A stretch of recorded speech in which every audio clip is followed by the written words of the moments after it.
Hello friends, welcome back to Telugu explanation of amazing Indian economy. Last వీడియోలో GNP start చేశాను. So జిఎన్పిలో ఉన్న different uses గురించి last వీడియోలో explain చేయలేదు. ఈరోజు జిఎన్పిలో ఉన్న డిఫరెంట్ యూజెస్ ప్లస్ నేను ఎన్ఎన్పి కూడా ఈరోజు నేను ఎక్స్ప్లెయిన్ చేస్తాను. సో మనకి ఇంకా ఒక చాప్టర్ మిగులుతుంది. సో ఆల్మోస్ట్ 2 వీడియోస్లో ఇంకా మనకి ఫస్ట్ చాప్టర్ అయిపోతుంది. సో ఛానల్ పేజ్లోకి వెళ్ళినప్పుడు వీడియోస్లో చూస్తే నేను నెంబరింగ్ ఇచ్చి ఉన్నాను. ఫస్ట్ క్లాస్ నుంచి ఆల్మోస్ట్ 17-18 క్లాసెస్ దాకా నేను నెంబరింగ్ ఇచ్చి ఉన్నాను. మీరు చూడండి, మీకు టైం సేవ్ అవుతుంది. సో నేను క్లియర్గా ఎక్స్ప్లెయిన్ చేయడానికి ట్రై చేశాను. మీకు దీనివల్ల చాలా టైం సేవ్ అవుతుంది. ప్లస్ వేరే ఆస్పెక్ట్స్ మీద మీకు ఇంకా చదువుకోవాల్సిన వాటి మీద మీరు కాన్సన్ట్రేట్ చేయవచ్చు. మన లాంగ్వేజ్లో ఎక్స్ప్లెయిన్ చేస్తే మనకి ఈజీగా ఉంటుంది. సో ఒట్టిగా తెలుగులో చెప్పినా కూడా బాగుండదు కాబట్టి మనం తర్వాత ఇబ్బంది పడతాం. సో నేను ఇలా టెక్స్ట్ బుక్ చూపించే మీకు చెప్తున్నాను. మనం ఎంత కంప్లీట్గా టెక్స్ట్ బుక్ అనేది బేసిక్స్ ఫినిష్ చేసుకుందాం అనేది తెలియడం కోసం. So line to line explain చేశాను. So going to our topic today. The normal formula is GNP is equal to GDP plus income from abroad. Last వీడియోలో ఎక్స్ప్లెయిన్ చేసినట్టుగా what is GNP, gross national product. అదొక GDP అంటే foreign income మనకి add అయినప్పుడు ఎలా private remittances ద్వారా కానీ, external loans ద్వారా కానీ, ఎక్స్టర్నల్ గ్రాంట్స్ ద్వారా కానీ మనకి ఫారెన్ ఇన్కమ్ అనేది యాడ్ అయితే అది మనకి జిఎన్పి అవుతుంది అని చెప్పుకున్నాం. సో బట్ ఇట్ బికమ్స్ అదేమవుతుంది, GNP is equal to GDP plus బ్రాకెట్లో minus income from abroad, that is GDP minus income from abroad in the case of India విషయంలోకి వచ్చేసరికి జిఎన్పి అంటే ఏమవుతుందంటే GDP minus income from abroad. అంటే abroad నుంచి మనకి వచ్చే ఇన్కమ్ అనేది తక్కువ అవుతుంది. సో నెగిటివ్ అవుతుందని చెప్పుకున్నాం మనం. ఇంట్రెస్ట్ ఆన్ ఎక్స్టర్నల్ లోన్స్ విషయంలో కానివ్వండి, always it has been negative. Private remittances అంటే మనకి ఎలా వస్తాయి, మనం వెళ్ళి అక్కడ ఏదైనా జాబ్ చేయటం వల్ల కానీ, ఏదైనా బిజినెస్ చేయటం వల్ల కానీ మనకి బయట నుంచి ఇన్కమ్ వస్తుంది. లేకపోతే మనం ఏదైనా అప్పు ఇచ్చి ఉంటే మన వ్యవస్థ, మన ఎకానమీ బయట దేశాలకు అప్పు ఇచ్చి ఉంటే వాటికి వడ్డీ ఇంట్రెస్ట్ వస్తుంది. సో ఆ విధంగా కానివ్వండి, ఎక్స్టర్నల్ గ్రాంట్స్ ద్వారా కానివ్వండి మనకి మనీ వస్తుంది. సో ఏంటంటే కొంచెం ఈ జిఎన్పి అనేది మనకి ఇన్కమ్ ఫ్రమ్ అబ్రాడ్ అనే సెగ్మెంట్లో మనకి నెగిటివ్ వస్తుంది కాబట్టి సో ఇది మైనస్ అవుతుంది అనమాట మనకి. So in case of India this means that India GNP is always lower than its GDP. GDP కంటే జిఎన్పి ఎప్పుడు తక్కువగానే ఉంది అని చెప్తున్నారు. So the different uses of the concept of GNP are as follows are given below. అంటే జిఎన్పికి ఉన్న ఉపయోగాలు ఏంటనేది చూద్దాం.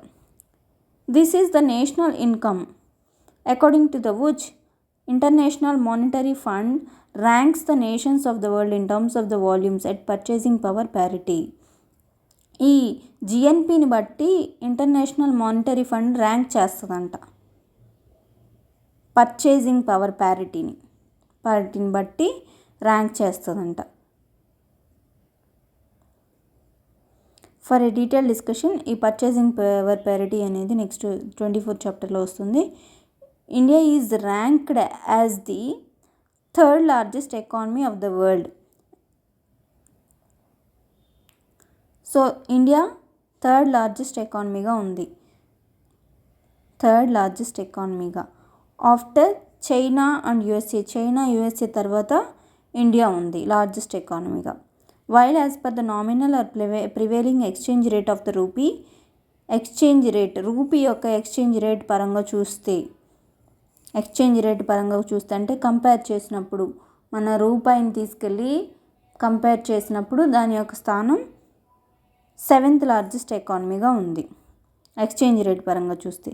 No such comparisons are done using the జీడిపితో ఇలాంటి కంపారిజన్స్ చేయలేరు. అంటే మన వాల్యూ ఎంత ఉంది వాళ్ళతో, ఇలాంటి పర్చేసింగ్ పవర్ ప్యారిటీ ఎలా ఉంది, ఇవన్నీ జిఎన్పి ద్వారా చేస్తారు. ఇంటర్నేషనల్ మానిటరీ ఫండ్ ర్యాంక్ ఇస్తుంది అనమాట. పర్చేసింగ్ పవర్ ప్యారిటీ వీళ్ళకి ఎలా ఉంది అని దాన్ని బట్టి ర్యాంక్స్ ఇస్తుందన్నమాట. So it is the more exhaustive concept of national income than the GDP as it indicates towards quantitative as well as qualitative aspects of the economy, that is internal as well as external strength of the economy. ఇది GDP కంటే కూడా కొంచెం strength ఉన్న topic అనమాట GNP అనేది. ఎందుకంటే GDP ఎంత internal strength ఉన్నది అనేది మాత్రమే చూస్తుంది. ఇది ఇంటర్నల్ స్ట్రెంగ్త్ మరియు ఎక్స్టర్నల్ స్ట్రెంగ్త్, బయట నుంచి ఎంత ఇన్కమ్ వస్తుంది, వీళ్ళకి లోపల ఎంత ఇన్కమ్ వస్తుంది, బయట ఎంత ఇన్కమ్ వస్తుంది, ఎలాంటి వాటి యొక్క qualitative aspects of the economy, ఎటువంటి ఇన్కమ్ వీళ్ళకి వస్తుంది, ఇదన్నీ చూసుకుంది. వీళ్ళ ఇన్కమ్ ఎంత క్వాలిటేటివ్ అంటే వీళ్ళ వాల్యూ ఎంత ఉంది, వీళ్ళ రూపీ వాల్యూ ఎంత ఉంది, ఎక్స్చేంజ్ రేట్లో వీళ్ళు ఎలా ఉన్నారు, ఇదన్నీ చూసేది జిఎన్పి. సో ఇది జీడిపి కంటే కూడా ఎగ్జాస్టివ్ టాపిక్ అని చెప్తున్నారు. It enables us to learn several facts about the production behavior and pattern of the economy. అంటే ఇది మనం ప్రొడక్షన్ బిహేవియర్ ఎలా ఉంది, ఎలా ప్రొడక్షన్ చేస్తున్నారు, ఎంత ప్రొడక్షన్ చేస్తున్నారు, ఎలా ఉంది ప్యాటర్న్, వీళ్ళ ఎకానమీ యొక్క ప్యాటర్న్ ఎలా ఉంది అంటే ఏంటంటే how much the out side world is dependent on this product. అంటే అవుట్ సైడ్ వరల్డ్ బయట వాళ్ళు వీళ్ళ మీద ఎంత డిపెండ్ అవుతున్నారు అంటే బయట వాళ్ళు వీళ్ళ మీద డిపెండ్ అయినప్పుడే కదా వీళ్ళకి బయట నుంచి ఇన్కమ్ వస్తుంది. బయట వాళ్ళు వీళ్ళ మీద ఎంత డిపెండ్ అయి ఉన్నారు and how much it depends on the world. వీళ్ళు వెళ్ళి బయట ఎంత డిపెండ్ అయి ఉన్నారు, బయట నుంచి వీళ్ళు ఏం తెచ్చుకుంటున్నారు, వీళ్ళకి బయట నుంచి ఏం వస్తున్నాయి, వీళ్ళకి బయట ఇన్కమ్ ఎంత వస్తుంది, లేకపోతే వీళ్ళు వెళ్ళి బయట ఎంత ఆధారపడుతున్నారు. It depends on the world for the same time. ఈ విధంగా numerically shown by the size and net flow of its balance of trade ఎలా ఉంది. ఇప్పుడు మన దగ్గర ఏది ప్రొడక్షన్ లేదనుకోండి, మనం అన్నీ బయట నుంచే తెప్పించుకోవాలి. సో మన దగ్గర ప్రొడక్షన్ ఉండి ఎక్కువ ఐటమ్స్ మనం ప్రొడక్షన్ చేయగలిగితే మన దగ్గర నుంచి అందరూ వచ్చి తీసుకెళ్తారు. మన దగ్గర నుంచి అందరూ వచ్చి తీసుకెళ్ళినప్పుడు మనకి బయట నుంచి మనీ వస్తుంది. సో మనకి బయట నుంచి ఎలాంటి స్ట్రెంగ్త్ అనేది ఉంటుంది, మన ఒక కంట్రీ మీద బయట నుంచి ఎంత ఉంది, ఎంత డిమాండ్, మనకి ఎంత డిమాండ్ ఉంది బయట, ఇవన్నీ ఈ జిఎన్పిలో మనం తెలుసుకోవచ్చు. Is the standard of its human resource in international parlance shown by the size and net flow of its private remittances.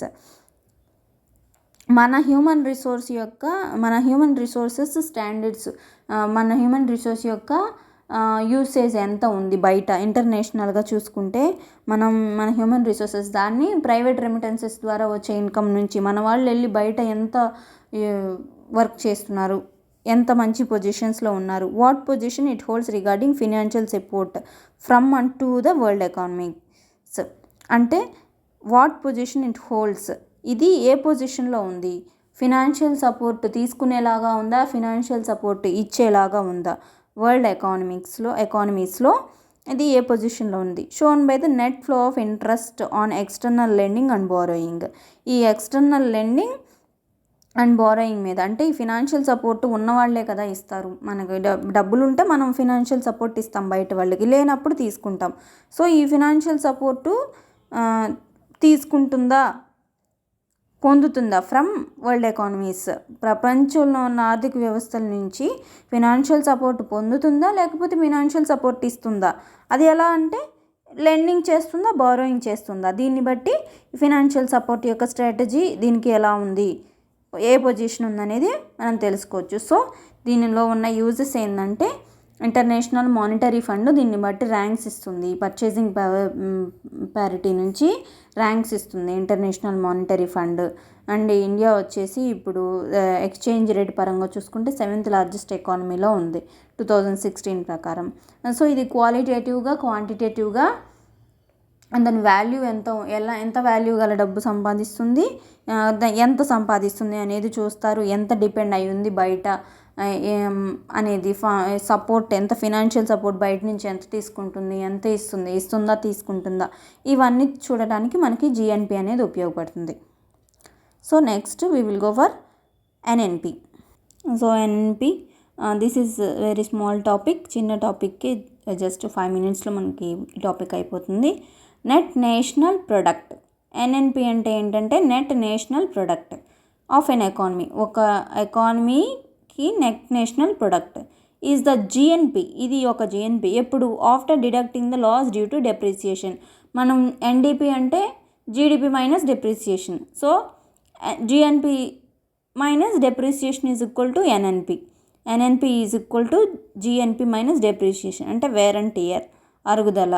NNP GNP అంటే GDP plus income from abroad minus depreciation. But in case of India GDP minus income from abroad అనుకున్నాం. But NNP is equal to basic original formula GDP plus income from abroad minus depreciation. The different uses of the concept of NNP are as given below. ఎన్ఎన్పిలోని different uses అనేది చూద్దాం ఏంటనేది. This is the national income of an economy. ఈ ఎన్ఎన్పిని national income of an economy అన్నారు. Though GDP, NDP and GNP are all national incomes. ఇవన్నీ national incomes అయినప్పటికీ, GDP, NDP, GNP ఇవన్నీ నేషనల్ అయినప్పటికీ, ఇన్కమ్స్ అయినప్పటికీ they are not return with capitalized N and I. ఇక్కడ చూడండి, అవన్నిటి కూడా స్మాల్ ఎన్ అండ్ ఐతో డినోట్ చేశారు. ఇవి మాత్రం క్యాపిటల్ ఎన్ అండ్ ఐతో డినోట్ చేశారు. కాబట్టి this is the national income of an economy అని చెప్తున్నారు.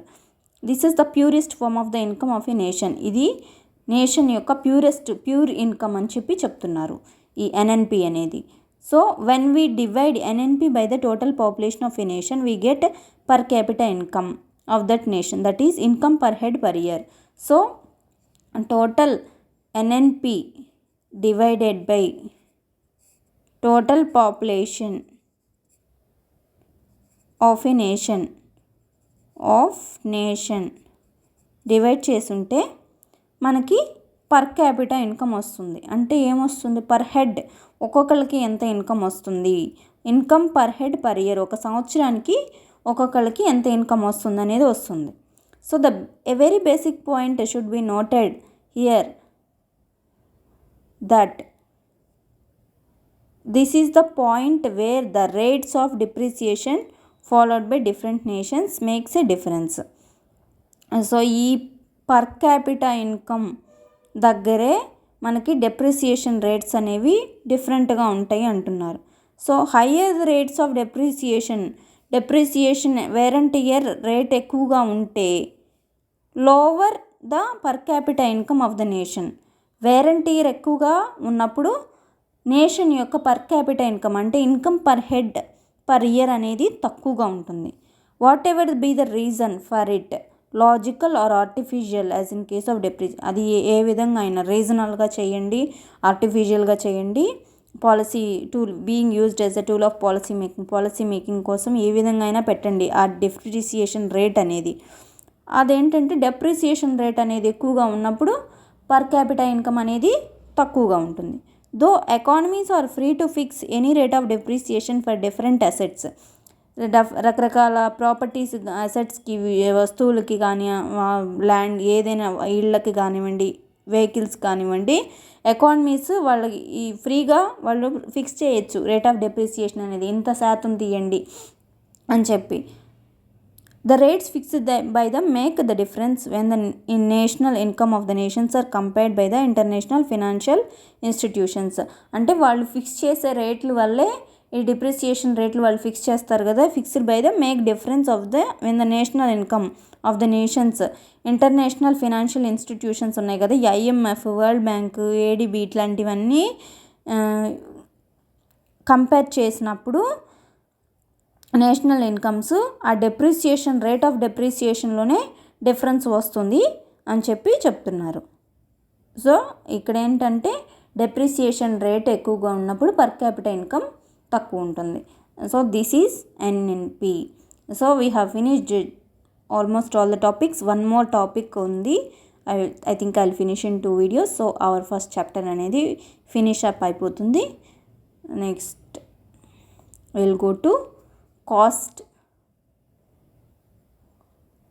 Factor cost, basic price, market price, ఈ టాపిక్స్ ఫినిష్ అప్ చేసేస్తాను. Thank you.